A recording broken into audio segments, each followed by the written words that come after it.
ay pagtarak na ti king crabs. Imbita dagiti taga Mindanao iti Ilocos Norte para iti National Science and Technology Week ti DOST. At yung mga tireporte na mutoy biyang mga idol. IFM News. IFM News. IFM News. Lokal. Nabayagin ang nalalaing dagiti Pilipino. Adon dagiti imbensyon akas iti matangan tayo iti daytoy alawas iti National Science and Technology Week anaanga iti siyudad ti Lawag babayan ti Department of Science and Technology. Ditoy anam-amo tayo ni Dr. Mercedes Pates, Professor ti Marine Science Department iti Mindanao State University, Iligan Institute of Technology ket ti makinutak iti daytoy ang pagtaraknan ti king crabs. Humatmati isuna apo mas basiten iti bilang dagiti king crabs iti Pilipinas isu ana panunutan na daytoy mainaig iti daytoy kunana na pintas launay ang makatulong kadagiti mangalap iti lugar dano kas bilang agtarakenda kadagiti king crabs. Ito po ang tinatawag na recirculating aquaculture system para po sa ating mga king crabs. So paano po natin siya nabuo, ma'am, and why do we need this technology? Alam po ninyo, meron po tayong malaking problema sa ating aquaculture industry, particularly po sa ating mga king crabs, no, na tinatawag na mangrove crab, no.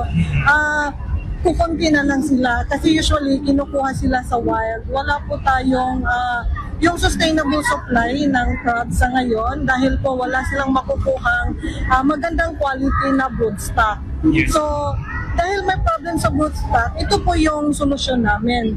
So, isa itong broodstock conditioning system.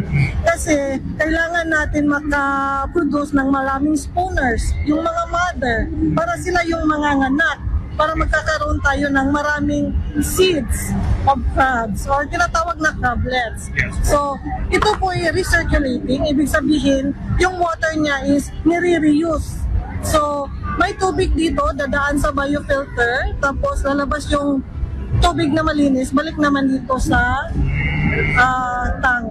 Okay, so nililinisan po niya, may sarili po siyang... Yes, meron siyang biofilter. So, yung biofilter niya is very unique. Yes. Kasi meron po siyang, hindi yung katulad ng traditional na RAS na gumagamit sila ng mechanical filters to remove waste. Dito, yung ginagamit namin is biological. Yung galing talaga sa beach.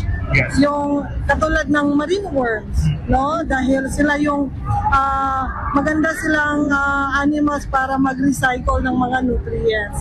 Kaya sila yung ginamit namin na biological filters. Kabayatan namang namnama dagiti developer wenno dagiti nangaramid iti kakastoy ang makita kuma dagiti tao iti importansya dagitoy a produkto.